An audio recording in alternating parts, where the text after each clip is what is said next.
Page 356। Hindu धर्म, वेदांत का धर्म। ये समझना बहुत इंपॉर्टेंट है क्योंकि काफी चर्चा हम सुनते हैं भी हिंदू धर्म पर, क्या उसको डिफाइन किस तरीके से करें। तो हिंदू धर्म क्या है, और यदि हम इसका विवेचन करें तो इसके बड़े गंभीर गहरे मायने हैं। वेदांत का धर्म, यदि ऐसा किसी के द्वारा पूछा जाता है कि यह विविध आयामी, परिवर्तनशील, विस्तारशील, दिखने में अगठित, या फिर हर हालत में धार्मिक विचार, भावना, दर्शन, आध्यात्मिक अनुभव का बहुरूपीय समुद्र जिसे हम हिंदू धर्म कहते हैं, वह विशेषतया और सार रूप में क्या है, तो एक शब्द में हम उसका उत्तर दे सकते हैं, वेदांत का धर्म। पर यह उत्तर तब दे सकते हैं, पहले तो ये प्रश्न हो भाई, इसको एक एक को जब तक हम ये महसूस नहीं करें कि इसको इनफैक्ट डिफाइन किस तरीके से करें कि ये हिंदू धर्म में आता है या नहीं आता है, कौन सी चीज है जो इसके अंदर आती है, कौन सी है जो इसके दायरे में नहीं आती। विविध आयामी, इसके विविध क्या अनंत आयाम हैं, कोई एक चीज में थोड़ी है। आप युद्ध कर रहे हो उसके अंदर भी है, आप कैसे बच्चे को पढ़ा रहे हो उसके अंदर भी है। भाई ये तो ऐसा है कि आत्मा किस तरीके से अपने आप को मैनिफेस्ट कर रही है, और फास्टेस्ट तरीके से हर आत्मा, हर यहां जीव, प्राणी मात्र उसके पास पहुंच जाए। ये धर्म जो काम करता है उसका नाम है हिंदू धर्म, या हिंदू से बेटर इसको हम कहते हैं सनातन धर्म। सनातन इसलिए है क्योंकि ये इनग्रेन्ड है उसके साथ। आत्मा अपने वापस गंतव्य तक, कोई भी आत्मा आएगी जाएगी फिर से अपने पूर्ण वैभव में, जिस मैनिफेस्टेशन के लिए आई है उसको वेल इक्विप करने के लिए जो पद्धति आप काम में लेते हो, जो तरीका काम में लेते हो, उसका नाम है सनातन धर्म। उससे फर्क नहीं पड़ता वो भारत में है या कहां है, कहां नहीं है। इसलिए कोई भी सीमाओं में ये बंधता नहीं, किसी जाति की सीमाओं में बंध गया हो। हिंदू तो इसलिए है क्योंकि इन्हीं लोगों ने इसको सबसे लॉयली पकड़ के रखा, ये सबसे ज्यादा इसके प्रति निष्ठावान रहे। बाकी तो सनातन धर्म है, और धर्म भी क्या कहें, एक प्रणाली है ये। कोई भी व्यक्ति आया, हम में से 10 जने बैठे, वो सबकी अंतरात्मा कुछ न कुछ यहाँ कोई मैनिफेस्टेशन के लिए, कोई चीज के लिए आई है। उसको फास्टेस्ट तरीके से कैसे तो अपन सचेतन बना दें कि भैया तू ये है, और हाथ पकड़ के उसके लिए कैसी शिक्षा होनी चाहिए, मतलब व्यक्तिगत तौर पे उसके लिए क्या क्या आप सपोर्ट्स दे सकते हैं, हेल्प्स दे सकते हैं, सामाजिक स्तर के ऊपर, क्योंकि आप व्यक्ति नहीं, आप कलेक्टिविटी को भी देखते हो। इन सारों को जब आप लेके, प्रकृति भी उसके अंदर है, उसमें वनस्पति जगत भी है, उसके अंदर आपका पशु जगत भी है, उसमें फिर वो आपका मिनरल भी है। इन सारों के साथ आप व्यवहार किस तरीके से करेंगे, आपकी सत्ता के अंदर हर अलग अलग भाग है, उनके साथ किस तरीके से व्यवहार करेंगे आप। आपके अंदर शरीर भी है, आपके अंदर प्राण भी है, आपके अंदर मन भी है। इनको अपनी उचित शिक्षा, उनका पूरा दायरा, ये नहीं कि वो कुचलते थे। भारतीय संस्कृति के अंदर बाहरी से बाहरी चीज के अंदर पराकाष्ठा है, शिप बिल्डिंग है बेस्ट से बेस्ट, चिकित्सा है जो आज तक नहीं समझ पा रहे, ये तो उसके सूत्र हैं, अभी भी शोध का विषय है। कैसे आए, खगोल है या फिर आपके कोई भी कितने कितने शास्त्र, इतने तो इन्होंने मिटा दिए, उसके बावजूद इतने उपलब्ध हैं। तो और सारा प्रयास किस चीज के लिए, कि आप में जो ग्रोइंग सोल है, सबकी अपनी अपनी पुकार है, अपना अपना मार्ग है, हर जने को उसी के तरीके से लेके चला जाए। विविध आयामी क्या, अनंत आयामी, परिवर्तनशील।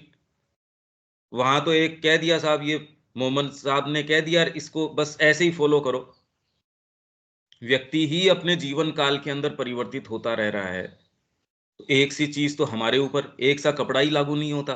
बचपन में एक पहनते थे, उसके बाद में अपनी जैसी जैसी आवश्यकता है या जैसी जैसी ऋतु है उस हिसाब से। तो परिवर्तनशील तभी हो सकते हो आप जब जीवंत तो हो। ये उसका ये अर्थ है परिवर्तनशील। अब जब आप ग्रो करोगे, जब आप अडेप्ट करोगे चीजों के अनुसार, अब वो ही चीजें थोड़ी।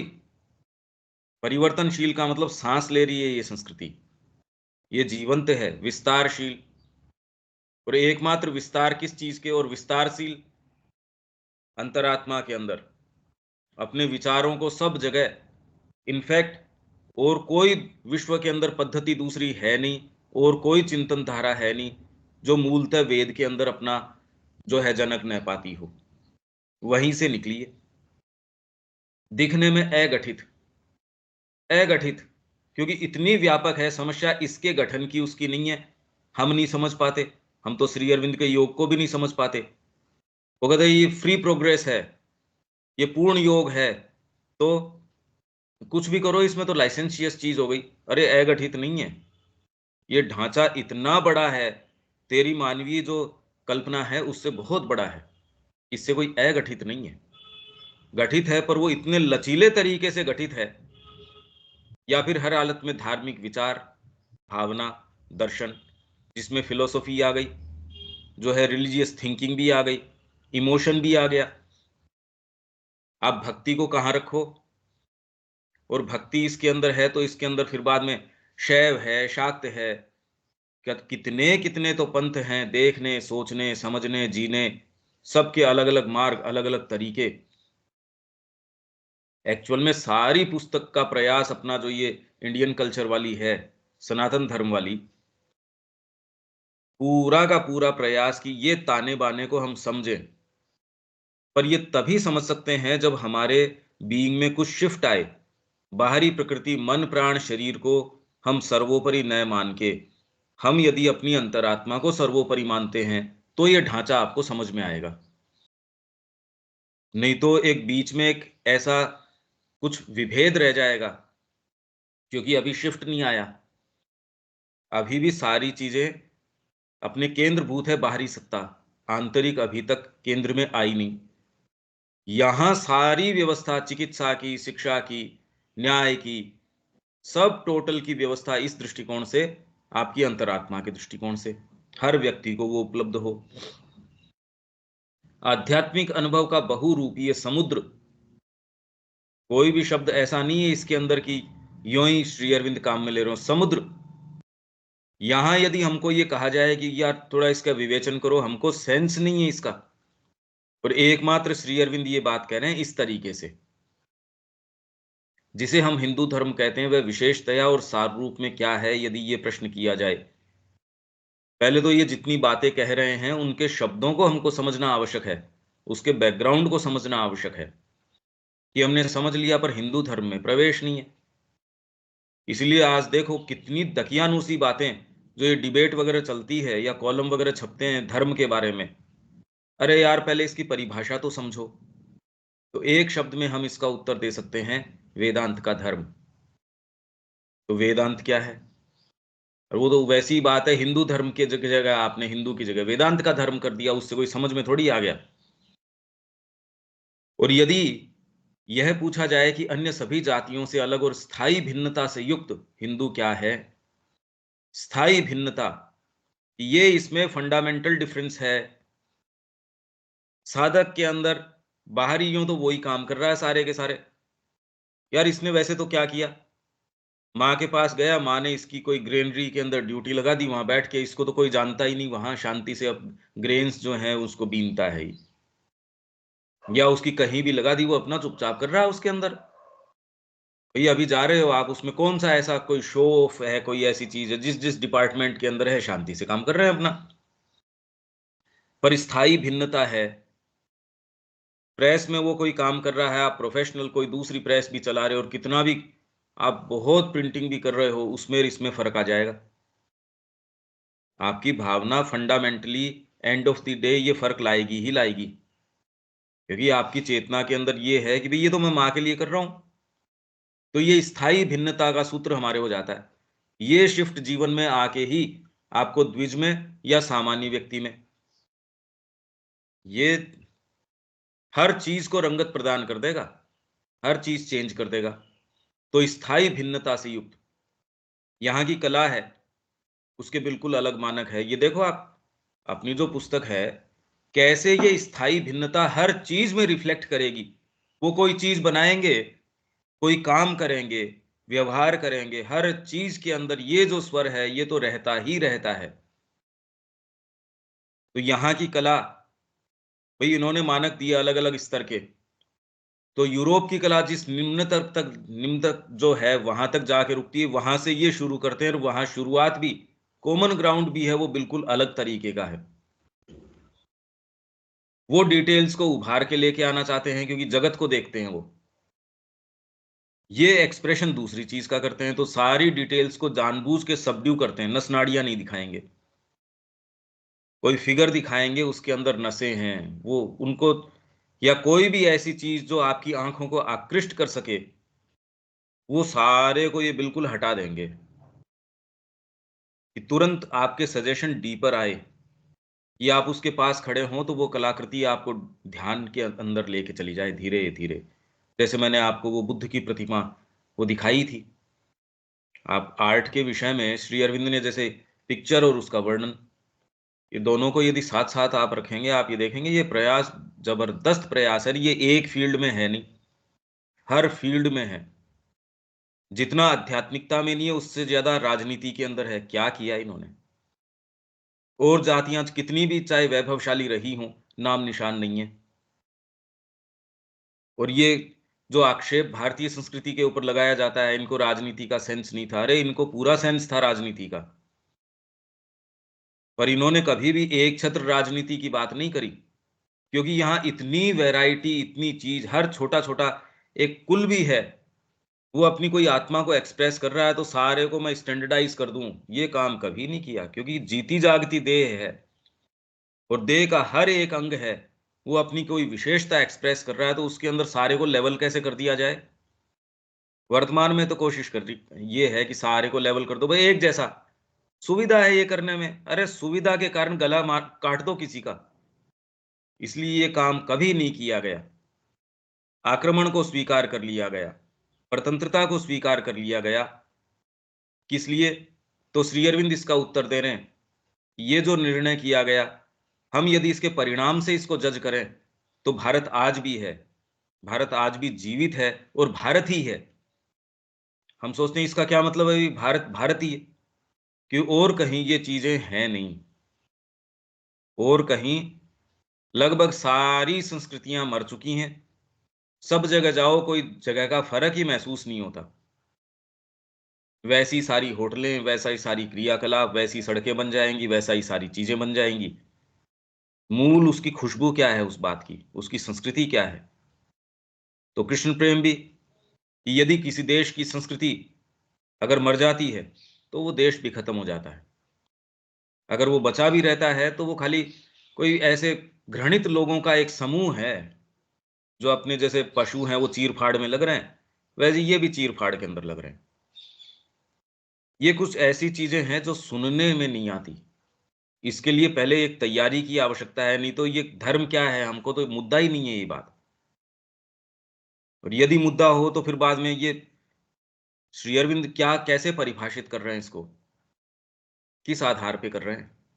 उसके लिए जब तक डीपर आधार नहीं हो, आपका ओरिएंटेशन डीपर नहीं हो, ये बात ही नहीं समझ में आती कह क्या रहे हैं। क्योंकि आप तो एक जिस दृष्टिकोण से खड़े होकर देख रहे हो वहां से ये नजर आती नहीं। क्योंकि हम हिंदुओं ने हमारे जातिगत इतिहास के सहस्त्रों वर्षों में जो कुछ भी कार्य किया है, विचार किया है या कहा है, उस सब के मूल में हम जो कुछ हैं और जो कुछ बनने की चेष्टा करते हैं, उस सब के पीछे प्रच्छन्न रूप से, मतलब गुप्त रूप से, छिपे हुए रूप से स्थित है हमारे दर्शनों का आदि स्रोत। अभी भी आप यदि कहें मेरे को क्या करना चाहिए, तो आप ट्रेस करेंगे भी ये गुरु ये कहता है, क्या गुरु की प्रामाणिकता आप यदि एक एक चीज की प्रामाणिकता खोजो तो थोड़े ही डिस्कशन बाद में आप ये कहेंगे गीता कहती है ये बात। तो गीता कहती है मैं इसलिए कहती हूं कि मैं इसका अंग हूं, वेदांत का अंग हूं मैं। और उसके अंदर वेदांत क्यों कि वो कहता है जी मैं तो वेद से अपनी जो है चीज वो ग्रहण कर रहा हूं। तो सारी चीज आज भी यदि आप एथिक्स की भी बात करो भारत के अंदर कि वास्तव में आपके एथिक्स क्या, यदि ट्रेस बैक करो फिर से धीरे धीरे वहीं लेके जाएंगे और कहीं जा नहीं सकते। हाँ, कहीं से आपने खरीदा हुआ बाहर का सिस्टम लगा लिया, इसीलिए विभीषिकाएं पैदा हो गई। भाई जो समस्याएं हैं जिनसे हम जूझ रहे हैं वो इस संस्कृति की तो है नहीं, वो तो बाहर से कहीं से ऐसे रूप हम ले रहे हैं अपनी देह के अंदर। तो जैसे गलत भोजन कर लोगे उसके परिणाम हैं फूड पॉइजनिंग कर देगा, वैसी पॉइजनिंग के दौर से हम गुजर रहे हैं। जो रूप हमको सूट ही नहीं कर रहे उनको यदि हम जबरदस्ती वहां से ग्रहण कर रहे हैं, हमको ये चिंतन करना पड़ेगा। और ये सारा प्रारूप आज के समय में कैसा होना चाहिए श्री अरविंद ने दे दिया है। माँ यही तो कह रही थी 70 के अंदर, ये बात तो इंदिरा गांधी को कह रही थी वो। उनका भी देश की स्थितियां बड़ी गड़बड़ हैं, पार्टी पॉलिटिक्स से भी उठ के आपके कहने के अनुसार मैं अलग अलग अच्छे लोगों को भी इकट्ठा करने की कोशिश कर रही हूँ। पर जो हैं सो देखो देश स्थितियां ऐसी हैं। तो माँ 70 में उनको कहती है कि श्री अरविंद की जन्म शताब्दी आने वाली है, 72 में 2 साल बाद आने वाली थी। तो आज से ही हमको इसको इस तरीके से इस अपॉर्चुनिटी को लेना चाहिए। और श्री अरविंद का जो साहित्य है, उनकी जो वाणी है, जिन भी तरीकों से हो सके, बैठक के माध्यम से, लाइब्रेरी के माध्यम से, गोष्ठियों के जिन भी किन्हीं माध्यमों से हो सके, उन सभी माध्यमों को काम में लेके जन जन तक श्री अरविंद की शिक्षा लेके जाइए। व्यक्तिगत कोई भी समस्या है, देश की कोई भी समस्या है, तो मां कह रही है श्री अरविंद को इसका पता था और श्री अरविंद के पास इस राष्ट्र के लिए एक योजना थी, उन्होंने मेरे को बताई थी। तो यदि कोई इनको गंभीरता से पढ़ता है तो उसको वो सारे उत्तर मिल जाएंगे जो मनुष्य की चेतना के अंदर आ सकते हैं। जो भी आपकी ऊंची से ऊंची कल्पना होगी, आप पाएंगे उसका बिल्कुल माकूल उत्तर वो पहले से ही वो दे के गए हैं। तो अभी कितनी भी कोई भी समस्या है, हम उसमें हाथ रखेंगे और वास्तव में उसमें प्रवेश करेंगे, हमको जरूर मिलेगी। तो ये जो अभियान अपन ने शुरू किया इसी कारण से किया था। जो ये सुबह की क्लास है और है, अपना जो वो साहित्य का इतना प्रचार है और है, देश की स्थितियां, ये कोई आध्यात्मिकता की बात नहीं है। यदि देश को भी हमको वास्तव में भारत को भारत ही रखना है और उसके अंदर कोई भी अपने मूल जो जड़ों से लोगों को जोड़ना है। देखो कई बार ये एक आती है कि भाई लोग कहते हैं भाई हम आध्यात्मिकता में नहीं है। अरे आध्यात्मिकता की बात नहीं है, ये कॉमन सेंस की बात है। तो आप उनको कह रहे यार जड़ से अलग होके कोई पेड़ कभी जिंदा रह सकता है क्या? आज जितनी सारी समस्याएं हमारे पास आ रही हैं, जिनके मुद्दे हम ये डिस्कस कर रहे हैं, ऐसे मुद्दे जो भारत के है ही नहीं। कुछ दिन पहले अगर सुप्रीम कोर्ट के अंदर होमोसेक्सुअलिटी की इनकी बातें अगर चल रही है, स्वयं संज्ञान लेके कर रहे हैं, आप सोचिए हम किस स्तर के ऊपर आ गए। हम बातें क्या कर रहे हैं। तो हमारे जो मुद्दे हैं, भाई आम व्यक्ति कह रहा है मेरे से तो क्या मतलब है इसका, क्योंकि आम व्यक्ति पशु है उस तरीके से, वो सोच ही नहीं रहा इन विषयों के। पर वो उस सेटअप का तो अंग है, वो उसके ऊपर भी तो लागू हो रहा है। ये मुद्दे यदि हम नहीं सोचते, भाई नहीं तो यूं तो फिर बाद में भेड़ बकरियां भी, उनके क्या फर्क पड़ा नोटबंदी होने से कि जी हम तो बिल्कुल ऐसे ही, हमारे कुछ फर्क नहीं पड़ता, माँ सब ठीक करती है, ये भी आप कह सकते हो। पर श्री अरविंद ने बहुत पेन लिया है एक एक चीज के पीछे। इवन भाषा विज्ञान के ऊपर पूरा एक वॉल्यूम कर दिया। तो हमको ये इसको अप्रिशिएट करना चाहिए कि वो क्या कर रहे थे, पहले तो ये समझें। भैया यदि हमारी निष्ठा है तो एटलीस्ट समझें तो सही हमारे गुरु ने जो काम किया है। कुछ कहे बड़ा ड्राई है, बड़ा ये, अरे यार वो तो यूं ही था क्या, समय व्यर्थ था उनके पास। तू तो बड़ा कीमती और बड़ा सिद्ध आदमी है, तेरे पास तो समय नहीं है। उनके पास और कोई काम था नहीं तो वो कर रहे थे ऐसे। ये तो नहीं हो सकता। आपके टेस्ट कल्टीवेट करो। तो ये सारा प्रयास इसी का है कि श्री अरविंद की शिक्षा को जन जन तक, घर घर तक लेके चला जाया जाए। और ये पब्लिकेशन उसी दृष्टिकोण से है। और ये कमेंट्री हम इसीलिए जोड़ रहे हैं। लोगों को लगता हाँ हम समझ गए, अरे समझ किसका गए? समझ जाते तो आज राष्ट्र की ये स्थितियां थोड़ी होती। और आगे करना क्या चाहिए? जो चीजें जिस तरीके की आ रही है उसमें भारतीयता मीट कैसे करेगी उसको? आज जिस तरीके की आर्टिफिशियल इंटेलिजेंस आ रही है, या जिस तरीके का सेटअप है, उसके अंदर अब श्री अरविंद का दर्शन हम सामने दें, आप कहे कोई सुनने तैयार नहीं है। ठीक ठीक कह रहे हो। और उसका एक कारण है, आपको खुद को कन्विक्शन ही नहीं है। तो उसके जो एक्चुअल में बेचारे की पीड़ा है वो आपको कम्युनिकेट करता भी नहीं कि मेरी तो डीप पीड़ा ये है, और वो पीड़ा हर जने की है।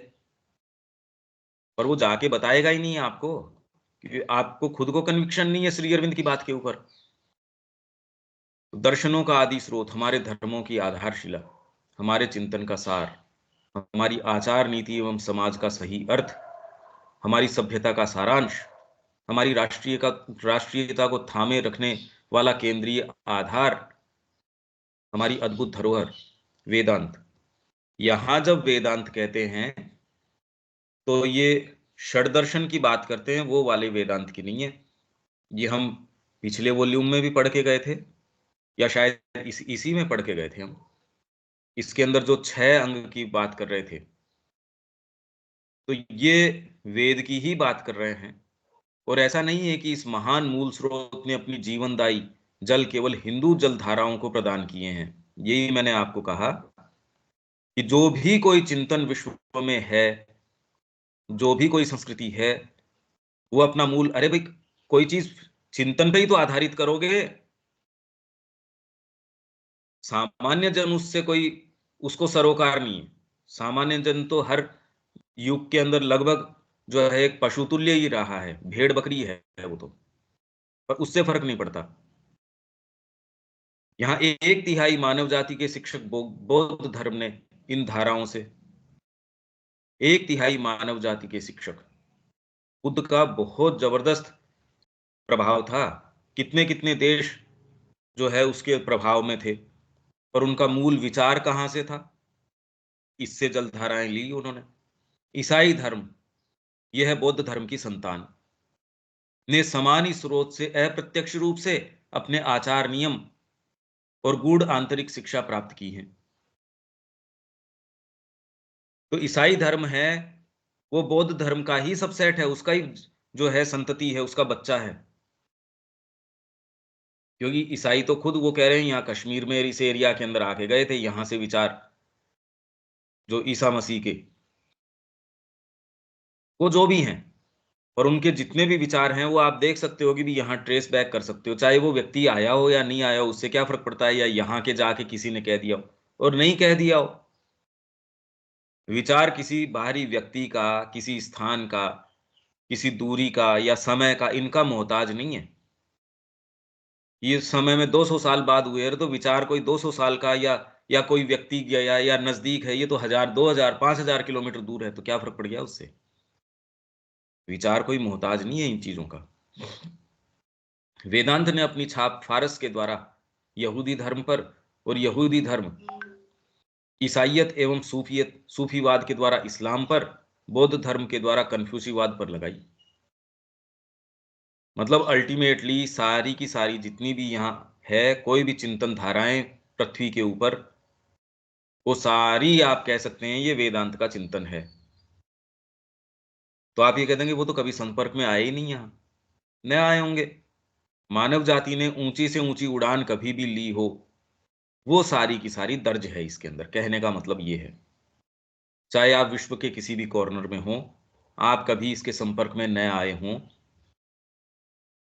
फिर भी ये ही मूल है, इसी के ऊपर सारी चीज आधारित है। और यदि आप इसका खंडन करते हैं तो आप अपने अस्तित्व का खंडन करते हैं। इसमें प्रवेश यदि आप करने का प्रयास करते हैं तो आप अपने ही अस्तित्व को और फोर्टिफाई करते हैं, उसको मजबूत करते हैं। इसलिए विवेकानंद जी कह रहे हैं कि हम अपना यदि इतिहास जानते हैं तो हमारे अंदर वो शक्ति आ जाती है कि अपने भविष्य को अपने हाथ में ले सकते हैं। उसका सेंस है नहीं। श्री अरविंद इस विषय में क्या कह रहे हैं, बहुत ही कम लोग इसको टच करते हैं, कोई करता ही नहीं इसको। वो उठा लेंगे कोई और चीज। अब बेचारे के जड़ या आधार है नहीं, अब वो बिना निराधार इधर उधर घूमता रहता है। ये जड़ आपको जब तक नहीं होगी, जब तक आप प्रैक्टिकली इसके अंदर आपको लगेगा अरे ये तो करने लायक मुद्दा है जी, हम तो खाली साधना से संबंध रखते हैं। श्री अरविंद भी कह देते हैं ये बात। भाई आप ये सोचो तो सही कि आप तो साधना कर लेंगे, आपके तो ये बात समझ में आ गई, श्री अरविंद के ये बात समझ में नहीं आई। कितना महत प्रयास इस संस्कृति के ऊपर किया है, क्या क्यों कर रहे थे वो ऐसा। तो ये जब तक हम इसके अंदर प्रैक्टिकली प्रवेश नहीं करते और इन्हीं के अंदर प्रवेश नहीं करते, हमको कोई बात समझ आएगी भी नहीं। और हिंदू धर्म और ये कोई जो हम जिस आध्यात्मिकता की बात कर रहे हैं ये अलग है भी नहीं। न मां श्री अरविंद का दर्शन इससे अलग है कोई भी चीज। ये तो हमने इनके अंदर बीच में ये इस तरीके के विभेद बना दिए, ये है नहीं। ठीक है यहां तक विवेक?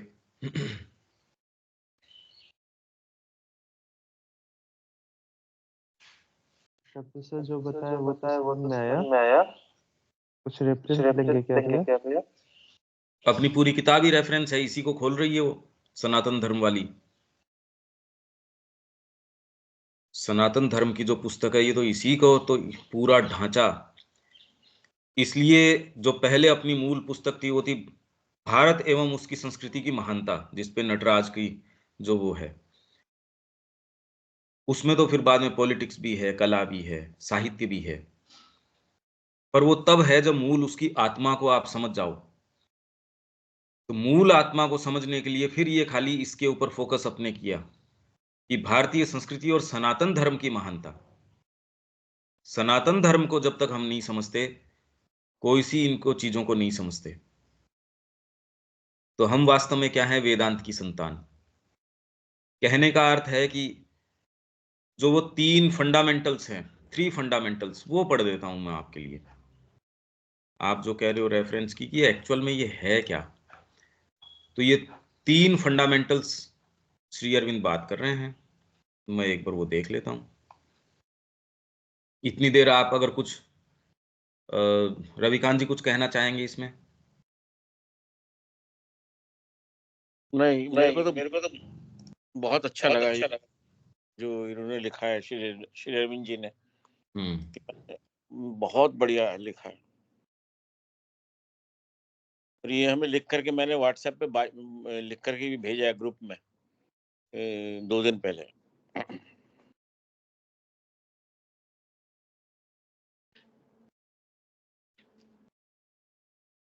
देविका जी इसमें आप तो पढ़ ही रहे हैं वो इंग्लिश वाली, तो आपने वो पूरी कर ली क्या जो इंडियन कल्चर की है आपके पास? नहीं, वो मैं ऑन द वे हूँ अभी। उसमें पूरा ढांचा है ये, हाँ जी।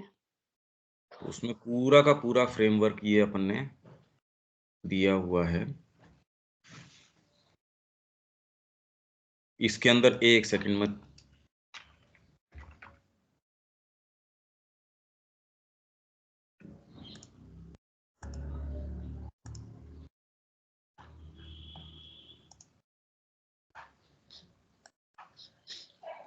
कि हिंदू धर्म फिर डिफाइन कैसे करें।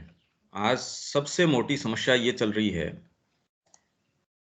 कि ये एक बड़ी चारों तरफ चर्चा का विषय है। पिछले दिनों तो बहुत ही चर्चा चल रही थी इसके विषय में कि आखिर आप इसको डिफाइन कैसे करो। तो ये है, ये मैं आपसे शेयर कर देता हूं। ये विवेक ने कहा ना कि भी इसमें और कुछ, हाँ तो ये और कुछ मैं आपको, ये रहा, ये पेज है आपका 331। ये पुस्तक जो हिंदी में पिंक रंग की जो पुस्तक है, भारतीय संस्कृति, भारत एवं उसकी संस्कृति की महानता, जिसके ऊपर नटराज की जो मूर्ति है।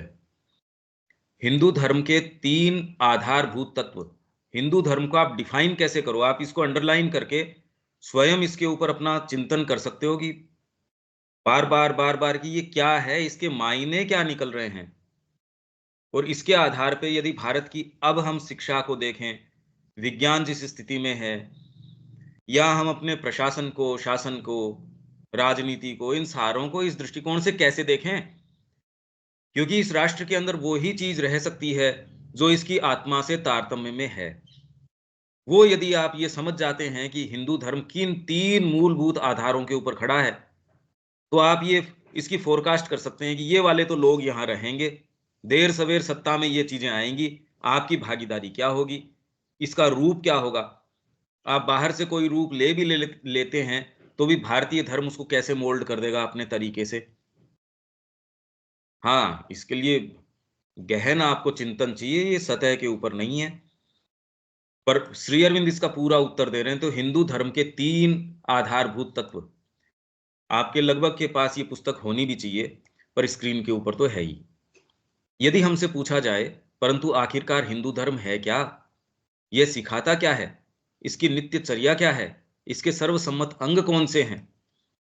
क्योंकि और धर्मों में बिल्कुल क्लियर कट आपकी ड्यूटीज ये है, संडे को तो चर्च में जाया करो, भोजन से पहले आप थैंक्स गिविंग, इसके अंदर भगवान आपने बहुत अच्छा किया, ये किया, वो किया, और इतना करने के बाद आपको लाइसेंस मिल गया, आप जीवन में आप कुछ भी कर सकते हो। इसलिए उनका जीवन लगभग अपने ही चीजों का खंडन है कि वो इतना कर दिया, इसके बाद क्या? पाप कितने भी करो, जाके कन्फेशन जो बॉक्स है उसके सामने कन्फेस कर लो, अब पेड ऑफ हो गए, आपकी सारी चीजें हो गई। तो इसका उत्तर हम यह दे सकते हैं कि भारतीय धर्म 3 आधारभूत विचारों, या यूं कहें कि एक उच्चतम और विस्तृततम आध्यात्मिक अनुभव के 3 मूलभूत तत्वों पर प्रतिष्ठित है। उच्चतम और विस्तृततम, ऊंचाई तो हो सकती है, एक कोई आपने पिलर खड़ा कर दिया, या कोई बहुत बड़ा आपने कोई ऐसा मीनार है या कोई चीज है। विस्तृततम कहां? जहां ऊंचाई भी ऊंची से ऊंची और विस्तृतता भी वाइड से वाइड, ये दोनों चीजें, आध्यात्मिकता दोनों स्तर के ऊपर ले गई, जीवन के हर एक अंग के ऊपर, छोटी से छोटी डिटेल के ऊपर।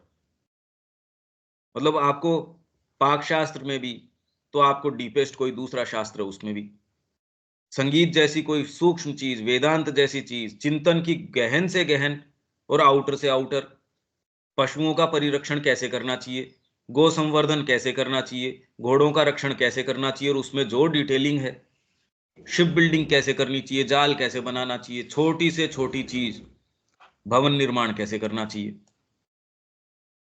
तो इन्होंने एक चीज नहीं छोड़ी, क्योंकि तो कण से लेके इसको, कि इस कण में परमात्मा है, और उसको कह के नहीं छोड़ दिया, उसका साक्षात्कार किया अल्टीमेट तक।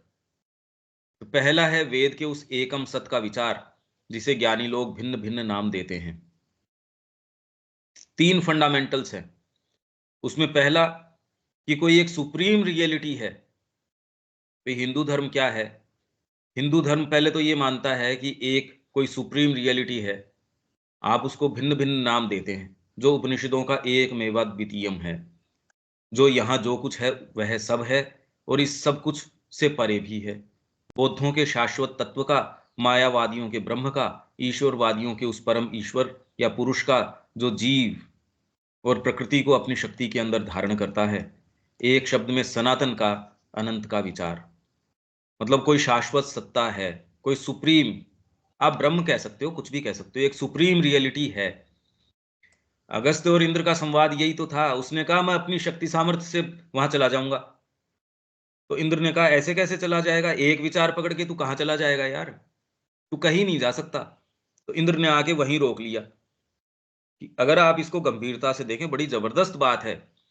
ऐसे नहीं कि कोई भी एक विचार को, मैंने तो इंद्र को इसको पकड़ लिया साहब, सुप्रीम रियलिटी को, ब्रह्म को, कभी नहीं हो सकता ये।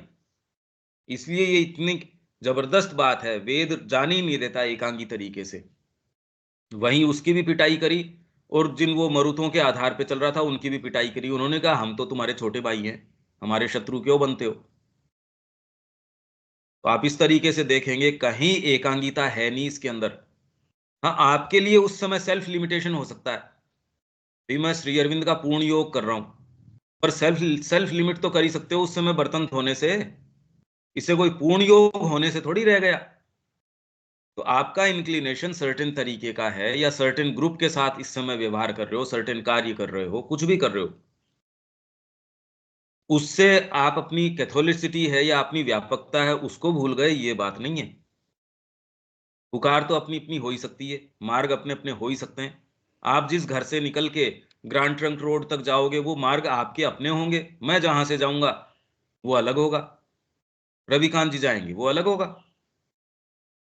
गंतव्य तो एकम सत है, और एकम सत भी कोई एक ऐसी छोटी सी कोई एक बिंदु थोड़ी है कि हम गए और उस बिंदु तक पहुंच गए। एक्चुअल में यही बात समझ में नहीं आती। भाई एक छोटा सा कोई प्रदेश है, सपोज दिल्ली है, कितने कितने लोग रह रहे हैं, सबका वर्णन अलग अलग है, तो आप कह रहे हैं यार रहे तो दिल्ली में ही रहे। अरे तो तेरे को सेंस नहीं है कि दिल्ली कोई छोटी चीज नहीं है, और वर्णन करने वाली चीज भी कोई एक जैसी चीज नहीं है।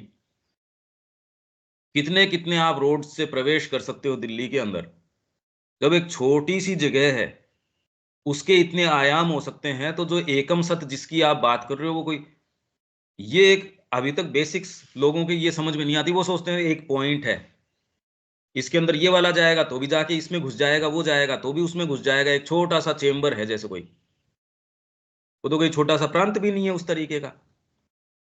और आप जिस जगह रह रहे हो आप सारी जनता को जानते हो क्या? वहीं के नहीं जानते। तो इनफैक्ट हम जानते क्या हैं? तो ये पहला इसका फंडामेंटल है, कोई एक सुप्रीम रियलिटी है, पहला सर्वसामान्य आधार है, परंतु मानव बुद्धि इसे अनंत प्रकार के सूत्रों में प्रकट कर सकती है और करती है, क्योंकि हर इंडिविजुअल जो है उसकी अनंत कलाओं का एक कोई रे है, वो एक्सप्रेस कर रहा है। इन शाश्वत, इन अनंत, इन सनातन को खोजना, इनके अत्यंत निकट पहुंचना तथा इनके साथ किसी प्रकार का या किसी मात्रा में एकत्व प्राप्त करना ही इसके आध्यात्मिक अनुभव का उच्चतम शिखर एवं चरम प्रयास है। यही भारत के धार्मिक मन का पहला सर्व स्वीकृत विश्वास क्रेडो, जैसो क्रीड, आपकी क्रीड क्या है, इस आधार को किसी भी सूत्र के रूप में स्वीकार करो। भारत में माने जाने वाले सहस्त्रों पथों में से किसी एक के द्वारा, या यहां तक कि उनसे निकलने वाले नए पथ के द्वारा इस महान आध्यात्मिक लक्ष्य का अनुसरण करो, तो तुम इस धर्म के मर्म तक पहुंच जाओगे। कोई भी एक चीज फॉलो कर लो और उसको धीरे धीरे धीरे धीरे पकड़ते जाओ। ये आया कहां से, ये मूल विचार कहां से आया, किसी पंथ को पकड़ लो, किसी को भी पकड़ लो, क्योंकि इसका दूसरा मूलभूत विचार है। पहला विचार कि एक कोई सुप्रीम रियलिटी है, एकम सत। दूसरा विचार कि शाश्वत एवं अनंत के पास मनुष्य नानाविध मार्गों से पहुंच सकता है। अनंत अनेक अनंतताओं से पूर्ण है, अनंत कोई ऐसे नहीं। आज आपके सामने जितनी संभावनाएं वो अनंत हैं, पर यहां आप यदि पूर्ण रूप से उन अनंत संभावनाओं में आज मां को पूर्ण समर्पण कर देते हो या संकल्प कर लेते हो उसका, तो अब जो संभावनाएं खुलेगी वो अनंत आयाम में खुल जाएंगी। भी वर्तमान में भी ये जो जगत है उसकी अनंत संभावनाएं हैं। विज्ञान यदि इसी स्तर के ऊपर खोजता रहे खोजता रहे खोजता रहे तो अनंत काल तक भी उस खोज पूरी नहीं होगी, पर है एक दायरे में। अगर इस दायरे में अनंत काल तक भी चलता रहे तो भी चलता इसी के ऊपर रहेगा, क्योंकि हर कण जो है वो अपने आप में अनंत है। इसलिए कभी वो रियलिटी के नजदीक इस आयाम में नहीं पहुंचेगा। इसलिए आप कह सकते हो कि फंडामेंटली मैंने जान लिया, और इसीलिए कहते हैं ब्रह्म को जानने से सब कुछ जान जाते हो, क्योंकि आप ये कहते हो अगर ये इस तरीके से मूव करता रहा, चेतना यदि पशु की रही, तो ये कितनी भी विश्व के चक्कर निकाली आए, ये जानेगा क्या? भाई किसी भेड़ को आप अगर कितने चक्कर निकालते हो, उसको दुनिया की हर एक कण कण की खुशबू दे देते हो, उसको ले जाके घुमा के समुद्र के नीचे से नीचे तल में घुमा लाते हो, आकाश की ऊंची से ऊंची जो है लिमिट वहां तक ले जाते हो, पृथ्वी पे एक एक कॉर्नर घुमा देते हो मान लो। पर आप दूसरी चेतना कहती कि यार तू क्यों जबरदस्ती परेशान हो रहा है, जब तक चेतना इसकी वो भेड़ वाली ही है या बकरी की ही है, ये नहीं समझ सकती। ये फंडामेंटली आपके समझ में आ गई। तो इसलिए ये जो कहना कि इसमें जब आप प्रवेश करते हो तो आपको पूरा पूर्ण ज्ञान हो जाता है, ये इस तरीके से हो जाता है।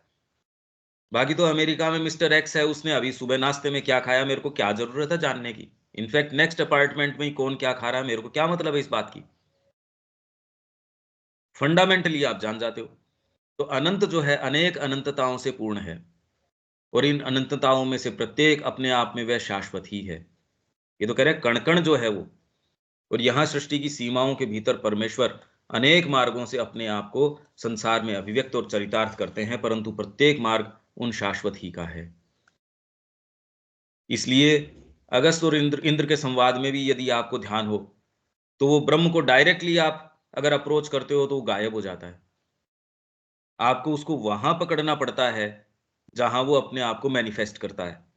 तो उसने अपने आप को जड़ तत्व के अंदर मैनिफेस्ट किया, हमारे रूप में बन गया, तो यहां से शुरू कर दो। आध्यात्मिकता कहीं भी, भाई वेद का यदि वो सूत्र है, अगस्त और इंद्र का संवाद वेद के अंदर है, तो उस समय भी वो तो पलायन की नहीं कह रहे, वो कह रहे तू भाग के कहां जा रहा है भैया, यहां से शुरू कर। और इससे अगर तू चलेगा, इसके अंदर तो तू इसको स्वीकार नहीं कर रहा, मरुदों के आधार पे चल पड़ा। ये हम पढ़ के गए थे। तो इसलिए पहले दिन से ये इसके ऊपर हैं कि आप पलायन वृत्ति नहीं, कहीं नहीं है ये। क्योंकि प्रत्येक सीमित में हम असीम को खोज सकते हैं और उनके आकारों एवं प्रतीकों के रूप में सभी चीजों के द्वारा हम उनके पास पहुंच सकते हैं। सभी वैश्व शक्तियां उस एकमेव की अभिव्यक्तियां हैं, सभी ताकतें उसी की ताकतें हैं। प्रकृति के कार्य व्यापार के पीछे विद्यमान देवताओं को एक ही देवादिदेव की शक्तियों, नामों और व्यक्तित्वों के रूप में देखना और पूजना होता है। एक अनंत शक्ति, कर्तृशक्ति मतलब एक अनंत चेतना है, परम संकल्प या विधान। माया, प्रकृति, शक्ति, आप कोई भी नाम दे सकते हैं इसको, कोई माया कह सकता है, पर माया मतलब अनरियल नहीं भी, अनरियल थोड़ी है भाई। आप जिस जगत को देख रहे हो आपके गठन के हिसाब से देख रहे हो, ये माया है। ये आप जो देख रहे हो, जिस चीज का अवलोकन कर रहे हो, वो मिथ्या नहीं हो गई। जिस चश्मे से देख रहे हो उसके फोकल लेंथ चेंज होने की बात है। भेड़ के फोकल लेंथ से देख रहे हो तो वैसा दिखेगा, आपकी भी चेतना में परिवर्तन होता रहेगा तो वैसे वैसे दिखता रहेगा। ये माया है, मतलब जो जिस तरीके से मैनिफेस्ट कर रहे हो, इससे कि अनरियल है। अनरियल क्या होता है? प्रकृति, शक्ति या कर्म सभी घटनाओं के पीछे अवस्थित है, चाहे वे घटनाएं हमें अच्छी लगे या बुरी, स्वीकार्य लगे या अस्वीकार्य, सौभाग्यपूर्ण लगे या दुर्भाग्यपूर्ण। वे अनंत सृष्टि करते हैं और ब्रह्मा कहलाते हैं, वे प्रतिपालन करते हैं और विष्णु कहलाते हैं, वे संहार करते हैं या अपने अंदर समेट लेते हैं और रुद्र या शिव कहलाते हैं। परमा शक्ति जो स्थिति एवं रक्षा के कर्म में दयाशील हैं, जगन्माता लक्ष्मी या दुर्गा हैं, या फिर वह इन रूपों को धारण करती हैं, अथवा संहार के छद्म वेश में भी वे दयाशील चंडी हैं। भारत ही एकमात्र ये कहता है, और दूसरे तो कहते हैं एक तो परमात्मा है, दूसरा राक्षस है, या वे काली अर्थात कृष्ण वर्णा मां हैं। एकमेव परमेश्वर अपने आप को अपने गुणों के रूप में नानाविध नामों और देवताओं में प्रकट करते हैं।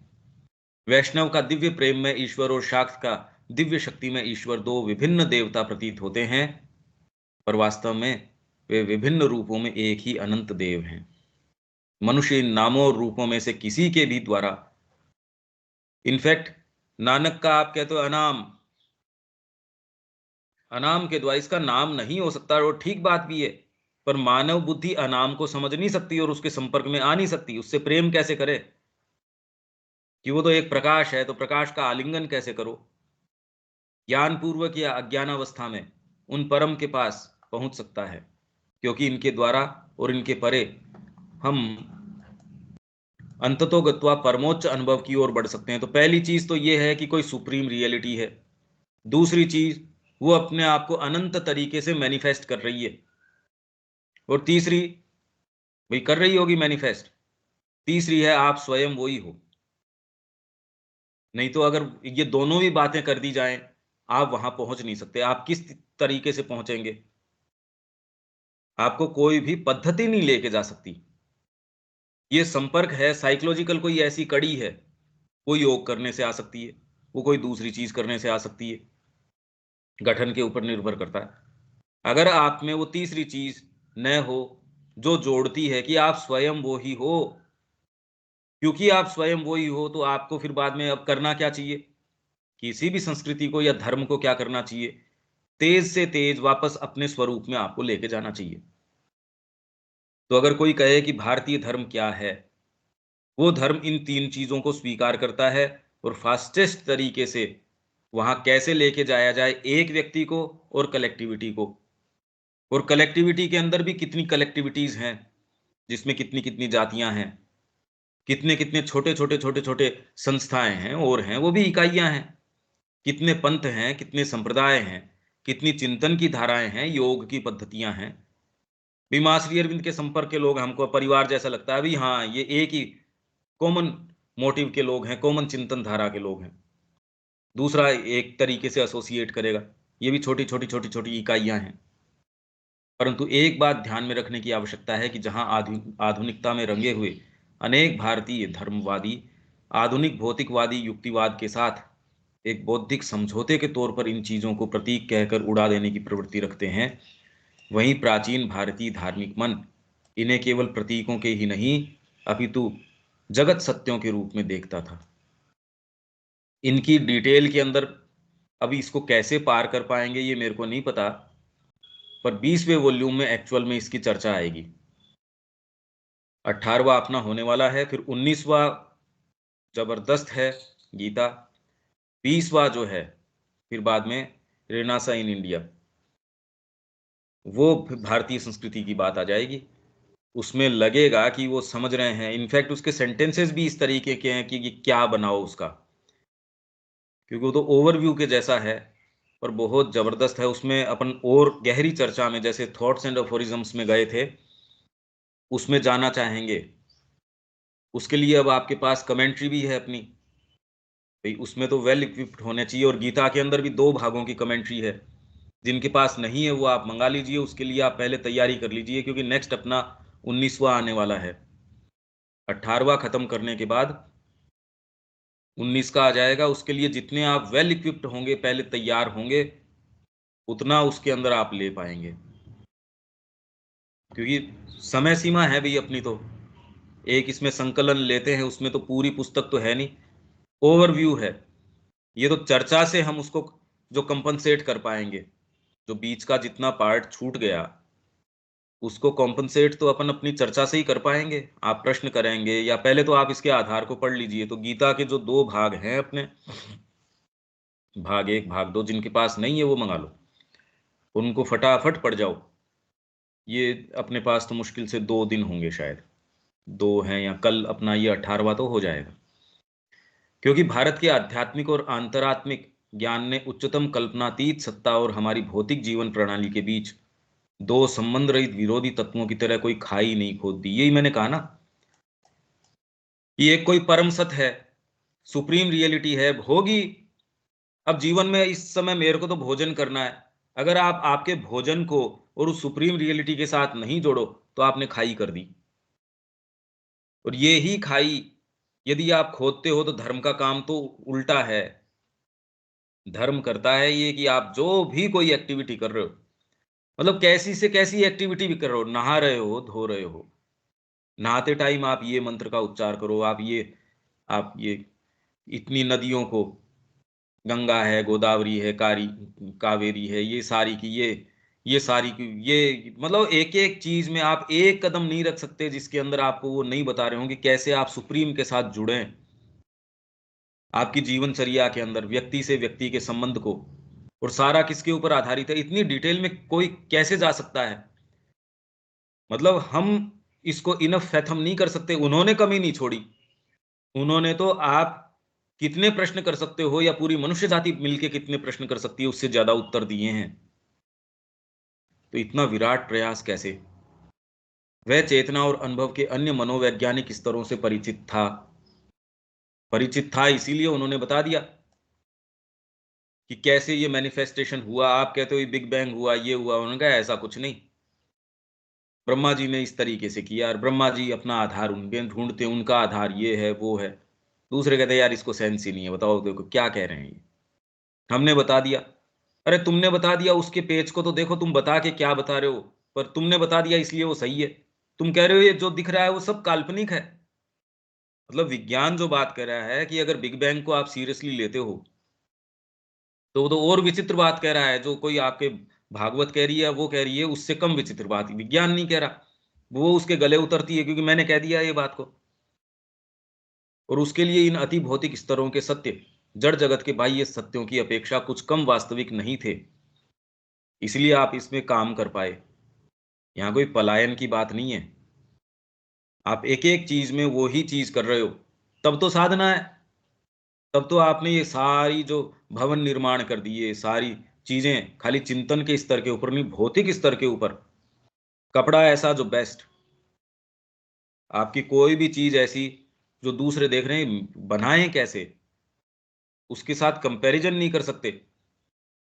तो यहां से जो मलमल लेके जाते थे कार, ये रे यार ये तो बन ही नहीं रही, टैक्स लगा दिया, सारी चीज कर दी, तो वहां के लोगों ने अपने पर्सनल शिप्स यहां भेज के कि कोई किसी भी भाव पे हमको तो यही चाहिए, अल्टीमेटली लोगों के हाथ कटवा दिए, ये बना ही नहीं सके।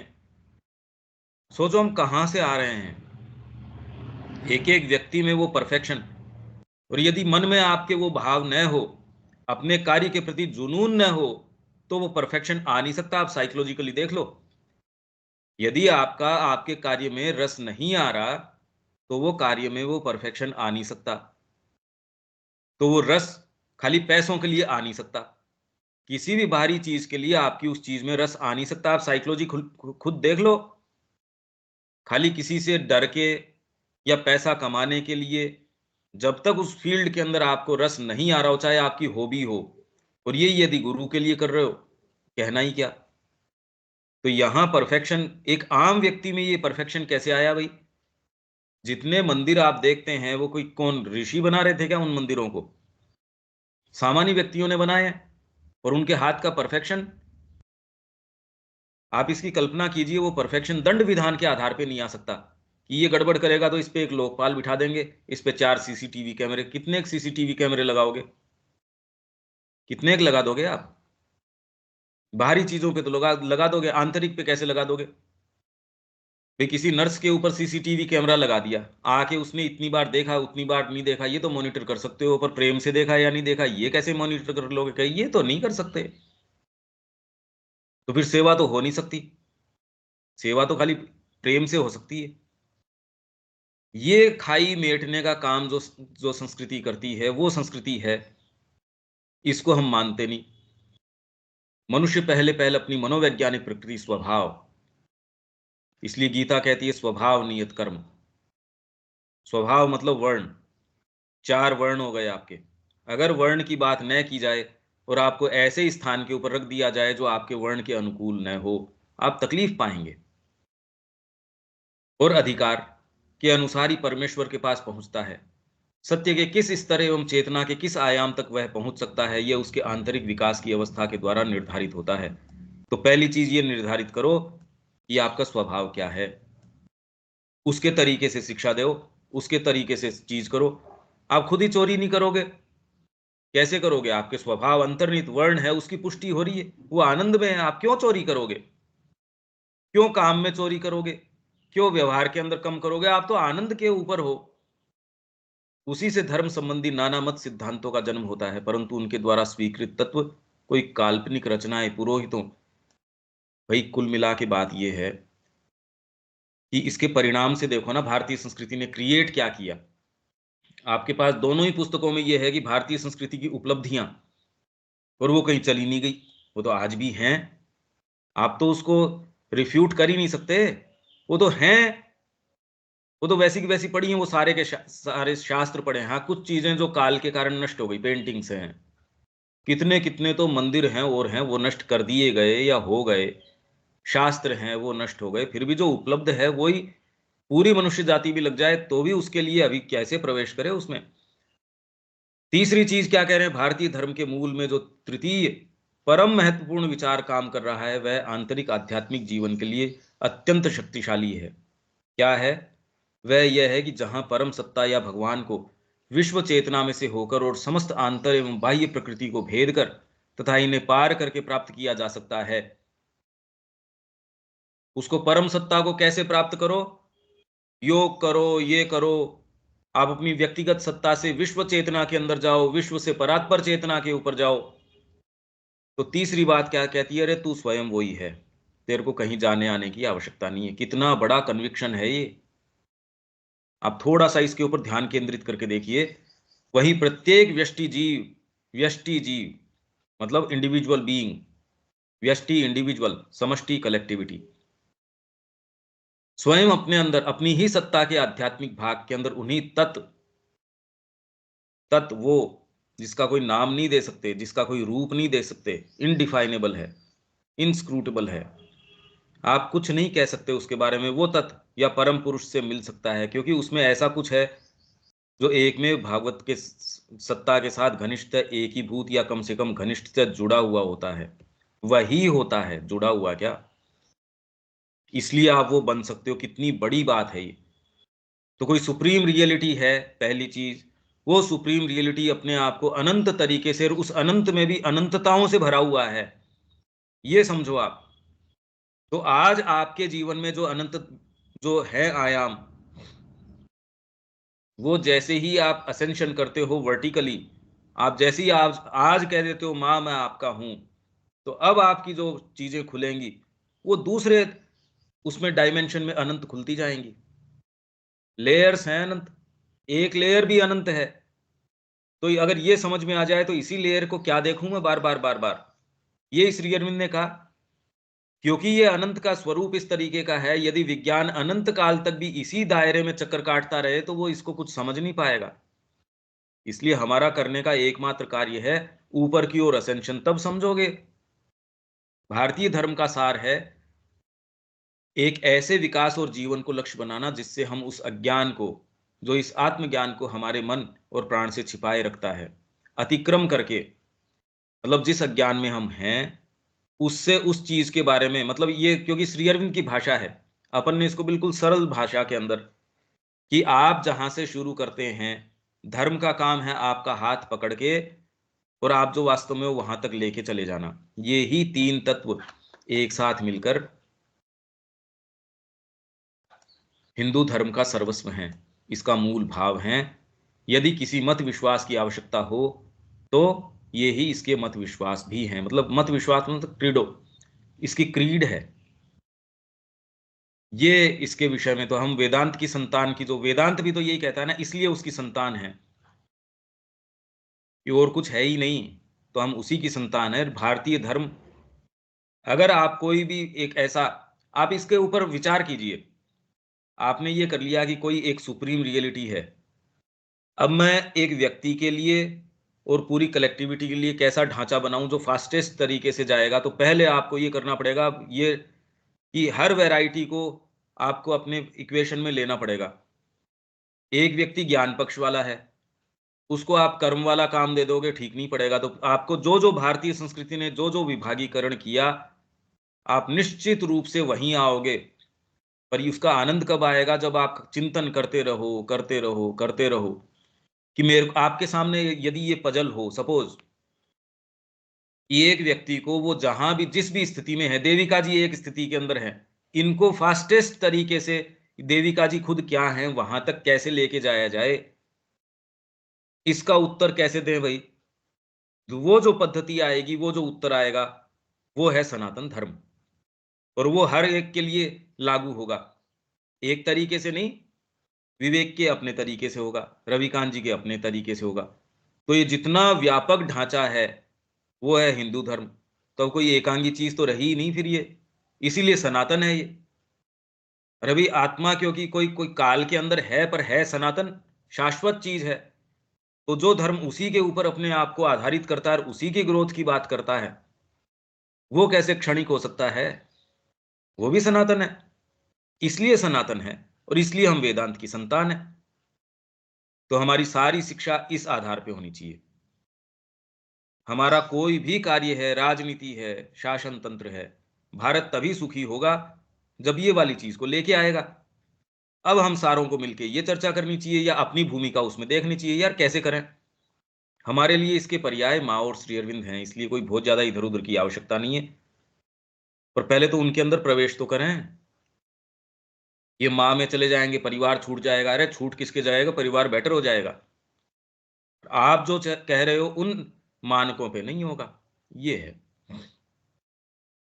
अब ये इतनी चीजें हैं। हाँ जी, हाँ कौन सी रवि, पुस्तक?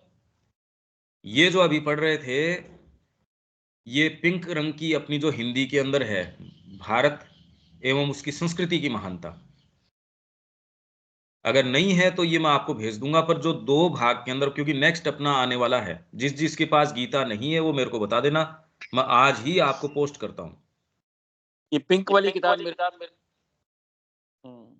हाँ जी रविकांत जी, ये पिंक वाली किताब मेरे 5 प्रति भेज जो अभी पढ़ रहे थे जो 5 है ना? हाँ। और गीता है क्या आपके पास?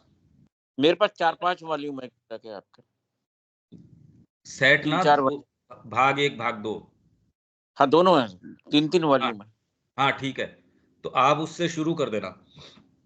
मैं आज से क्योंकि शुरू कर देता हाँ, उसको आप जिसके पास नहीं है वो मेरे को बता दो, मैं उनको भेज देता हूँ। क्योंकि नेक्स्ट जो 19वां आने वाला है, देखिए जिसकी कमेंट्री अपने पास है वो तो आपके लिए तुरंत ही एक स्टार्टर कोर्स तो बनी जाएगा, और उसके आधार पे आप और चिंतन कर पाएंगे, विचार कर पाएंगे, सारी चीज है। आपके पास है नहीं शायद देविका जी, क्योंकि वो हिंदी के अंदर है। अच्छा, एक एसेंशियल्स ऑफ गीता आपने भेजी थी। एसेंशियल गीता नहीं, ये 2 भाग में है। ये मैं आपकी भिजवा दूंगा आज, कोई दिक्कत नहीं है। शब्या जी के पास तो होनी चाहिए। एनी हाउ मेरे को आप मैसेज कर देना, जिसके पास नहीं है उसको मैं भेज दूंगा। तो जो 19वां अपने मेरे पास, पास है भैया। हाँ आपके पास है, आपके पास होनी चाहिए। दीपक जी का मेरे को पता नहीं, दीपक जी आपके पास है या नहीं है? ना है भैया, मेरे पास भी है। 2 भाग है ना? जी जी। हाँ, तो वो आप आज से ही उसके ऊपर कि फटाफट उसमें, हालांकि बहुत मुश्किल है, बहुत ज्यादा मुश्किल है वो तो आपने देखा। खाली अन्वेषण का भाव जहां से हम शुरू कर रहे हैं वही नहीं समझ में आता, बिल्कुल नहीं समझ में आता कि हम अप्रोच कैसे करें गीता को। तो उसके ऊपर आप एक क्रैश कोर्स की जैसे उसको फटाफट, मैं आपके साथ आज उसका पीडीएफ तो शेयर कर दूंगा, जो अपना सिलेक्शन है 19वें का, वो उसमें आप मैच करके उसको देख सकते हैं। इंग्लिश आपके पास है ही सबके पास, क्योंकि सेट तो सबके पास है। और पहला वॉल्यूम श्री अरविंद का छपने में अभी लगने ही वाला है, तो उसमें अब सारों का मैं, आप कितने लेंगे नहीं, मैं आपको पूरे उसमें ड्यूटी दूंगा ये, कि उतनी तो पुस्तकें अपनी जानी ही चाहिए। क्योंकि ये पूरा प्रयास इसी के लिए है कि ये श्री अरविंद की वाणी एक एक घर तक पहुंच जाए। वो बीज छोड़ दो, उगेगा कैसे उगेगा वो आपकी जिम्मेदारी नहीं है, बीज छोड़ना हमारा काम है। बीज छोड़ दो, अपना समय, अपनी परिस्थितियां, उस परिवार ने नहीं पढ़ा पर उसके अंदर पता नहीं किसके हाथ में आ गया, या उन्होंने सोचा यार ये व्यक्ति इसके लिए सही होगा, मैं तो नहीं पढ़ता, उसको दे देता हूं। तो अपना जो पहला आएगा उसके अंदर ये अपन करेंगे। एनी हाउ यहां विराम देते हैं। कल शायद अपना ये खत्म हो जाना चाहिए, या कल या परसों, हो सकता है 2 दिन लग जाएं, कोई नहीं। जय श्री मां। जय श्री जय श्री